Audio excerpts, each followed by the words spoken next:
이 시간 우리에게 주시는 하나님의 말씀은 요한복음 11장 11절에서 16절까지 말씀입니다.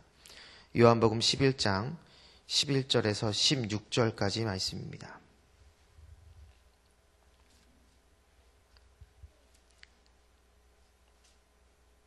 우리 다 같이 한 목소리 읽도록 하겠습니다. 시작. 이 말씀을 하신 후에 또 이르시되 우리 친구 나사로가 잠들었도다. 그러나 내가 깨우러 가노라. 제자들이 이르되 주여 잠들었으면 낫겠나이다 하더라. 예수는 그의 죽음을 가리켜 말씀하신 것이나 그들은 잠들어 쉬는 것을 가리켜 말씀하신 줄 생각하는지라. 이에 예수께서 밝히 이르시되 나사로가 죽었느니라. 내가 거기 있지 아니한 것을 너희를 위하여 기뻐하노니 이는 너희로 믿게 하려 함이라.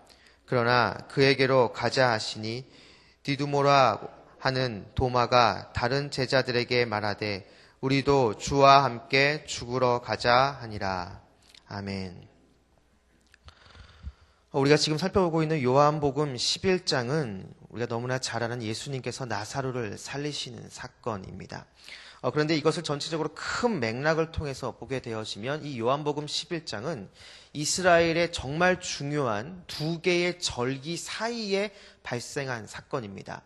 오늘 본문 요한복음 11장 바로 앞이 요한복음 10장인데요. 그 10장의 배경이 수전절을 배경으로 하고 있습니다. 그리고 요한복음 11장 55절 그 이하부터 유월절이 가까웠다라는 문구가 등장합니다. 그러니까 예수님께서 나사로를 살리신 이 사건, 요한복음 11장의 이 사건은 이스라엘의 수전절과 유월절 사이에 발생한 사건이라는 것이죠.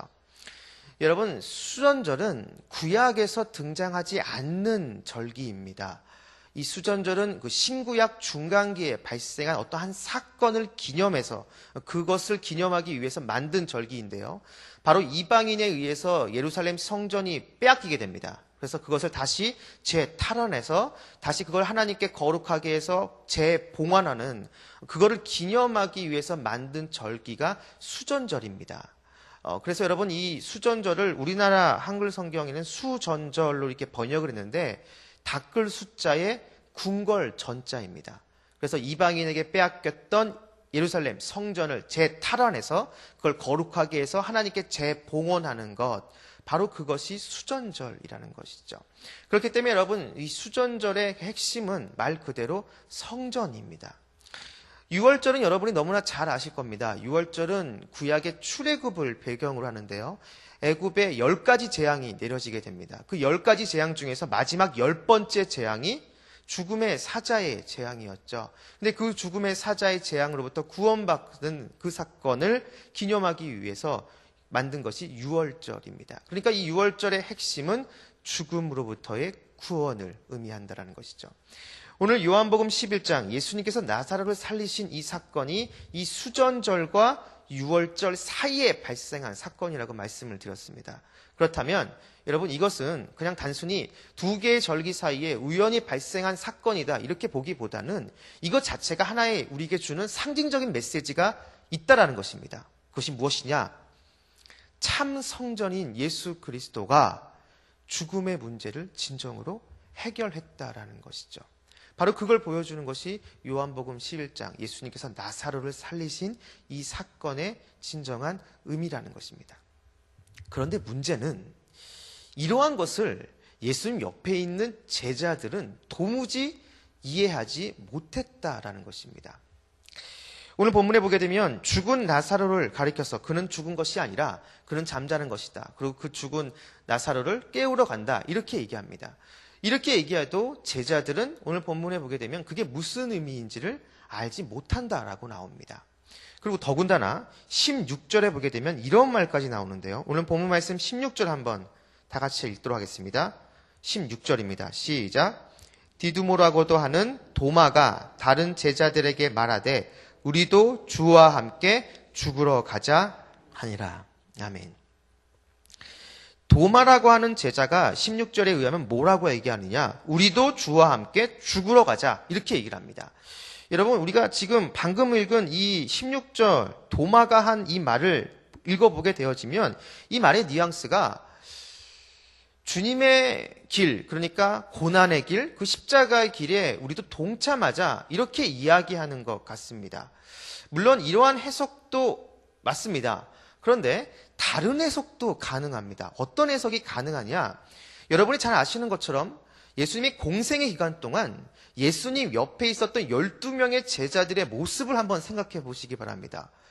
그 12명의 제자들의 모습, 오늘 본문 말씀에도 좀 나오지만 그 12명의 제자들의 모습, 하나하나의 모습을 보게 되어지면 도무지 예수님이 하시는 말씀이라든가 예수님이 행하셨던 수많은 기적, 이적, 표적들을 봤음에도 불구하고 그것이 무엇을 의미하고 무엇을 상징하는지 알지 못합니다.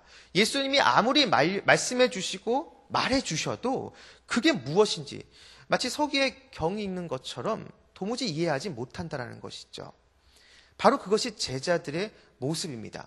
오늘 본문 말씀에는 예수님께서 나사로를 살리러 가겠다 이렇게 얘기해도 제자들은 그걸 이해하지 못하고 오히려 막습니다. 왜냐하면 가면은 죽는다라는 것이죠. 방금 전까지 유대인들이 돌을 들어서 죽이려고 했는데 가면 안 됩니다. 그 길을 막습니다.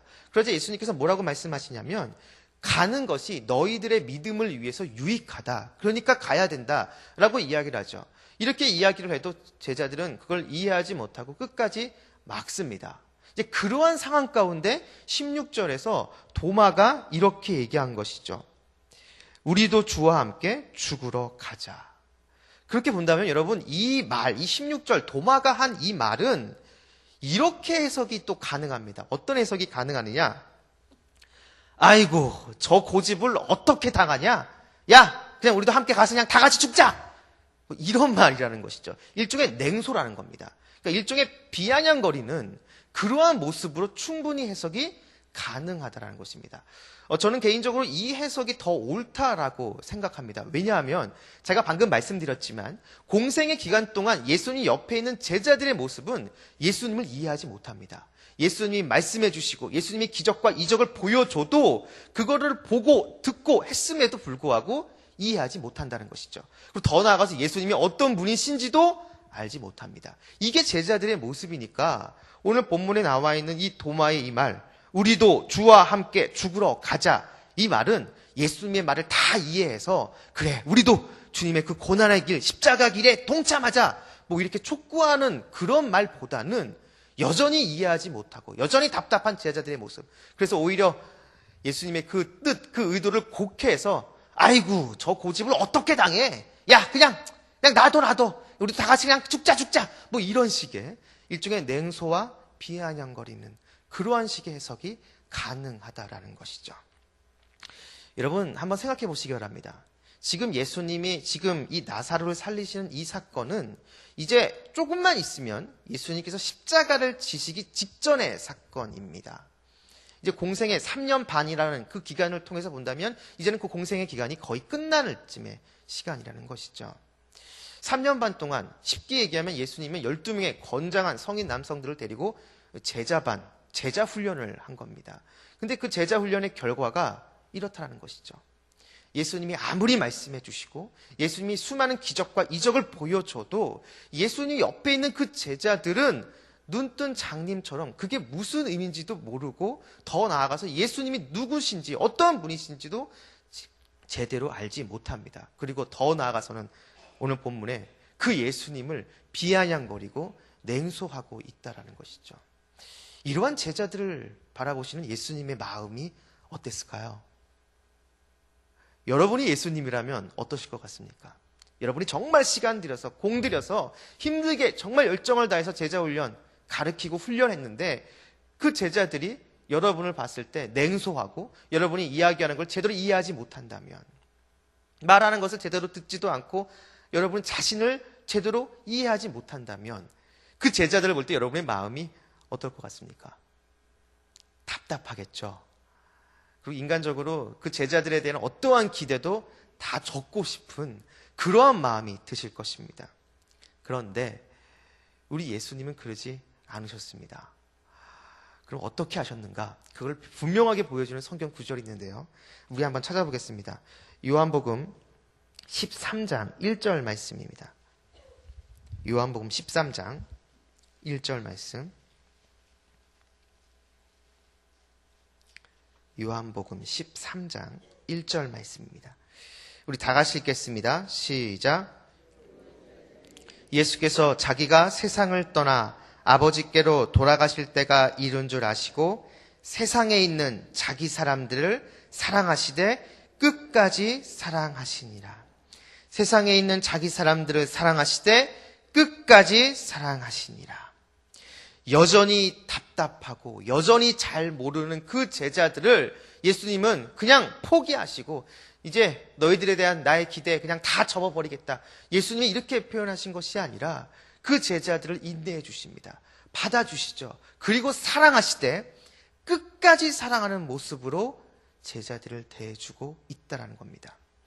제자들에게 여전히 희망이 있다라고, 제자들에게 여전히 참 소망이 있다라고 말할 수 있는 근거는 제자들에게 있는 것이 아니라 그 제자들을 여전히 품어주시고 사랑하시되 끝까지 사랑하는 주님의 이 모습이 있기 때문에 제자들에게 그래도 여전히 희망과 소망이 있다라고 말할 수 있는 이유가 바로 이것 때문이라는 것이죠. 여러분, 우리도 마찬가지입니다. 여러분, 우리들 지금 이곳에 있는 저와 여러분 우리 모두도 예수님을 믿는다라고 이렇게 고백하고 예수님 사랑합니다 이렇게 고백을 하지만 우리의 실상, 우리의 삶을 보게 되면 우리 삶 가운데 쉽게 넘어지고 죄악과 쉽게 타협하며 내 마음과 내 생각 가운데 하나님이 기뻐하지 않는 그러한 생각과 마음을 품고 있는 여전히 연약하고 여전히 부족한 나의 모습을 보게 되어집니다.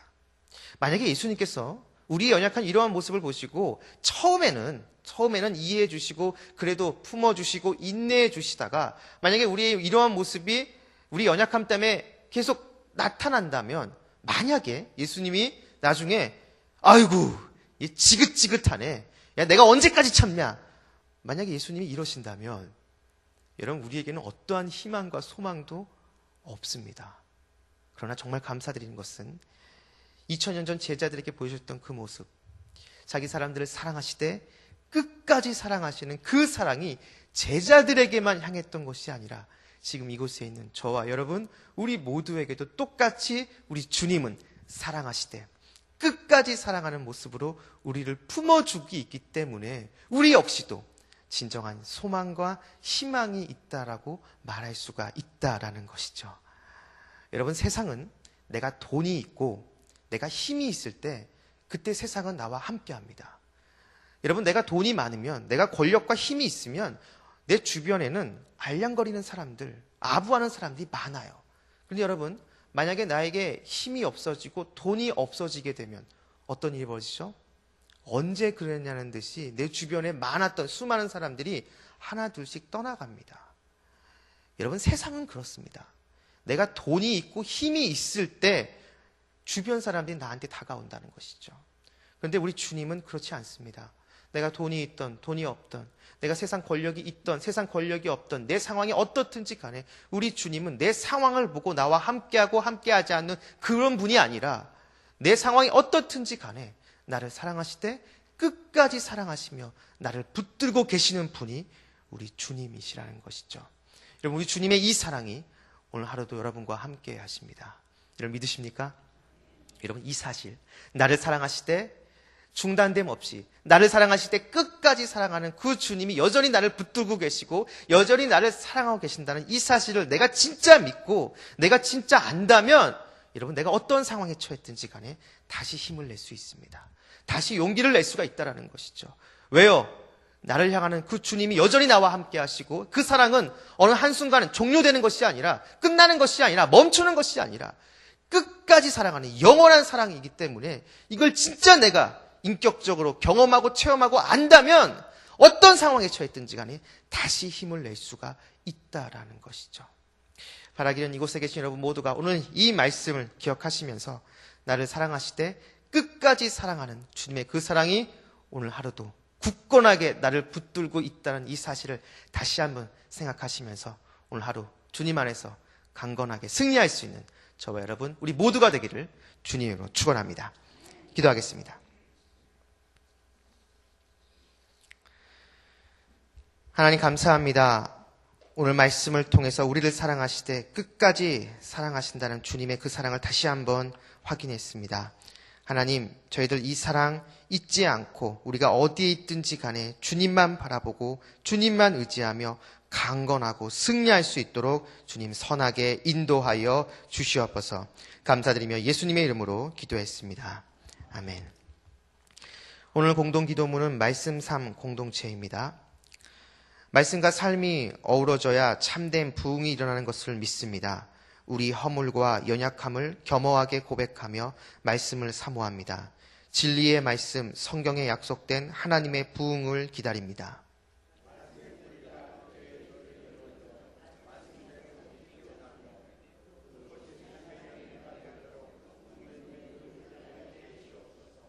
삼위일체 하나님의 임재와 현존으로 사랑의 음성을 들려주옵소서. 주님, 우리 공동체의 비전을 굳센 믿음으로 거듭하여 선포합니다. 하나님의 말씀의 거룩한 리더십으로 그리스도인의 삶과 세계를 변화시킨다. 아멘. 주기도문 하시겠습니다. 하늘에 계신 우리 아버지, 아버지의 이름을 거룩하게 하시며 아버지의 나라가 오게 하시며 아버지의 뜻이 하늘에서와 같이 땅에서도 이루어지게 하소서. 오늘 우리에게 일용할 양식을 주시고 우리가 우리에게 잘못한 사람을 용서하여 준 것 같이 우리 죄를 용서하여 주시고 우리를 시험에 빠지지 않게 하시고 악에서 구하소서. 나라와 권능과 영광이 영원히 아버지의 것입니다.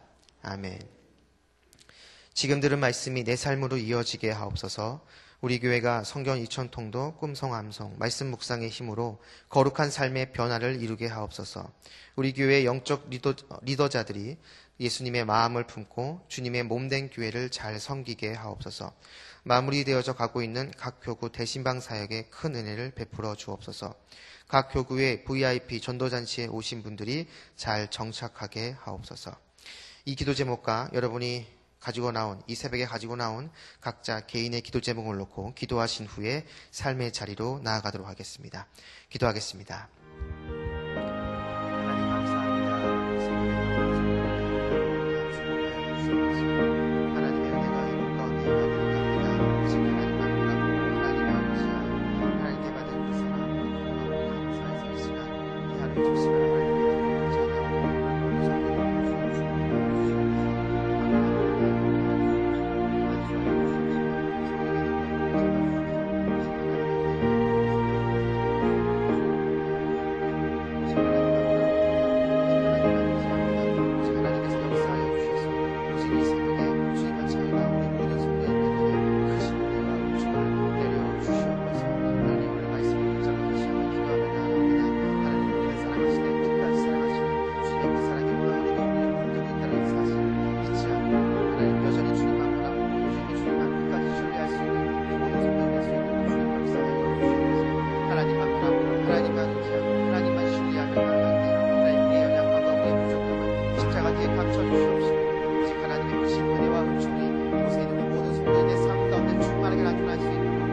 역사하여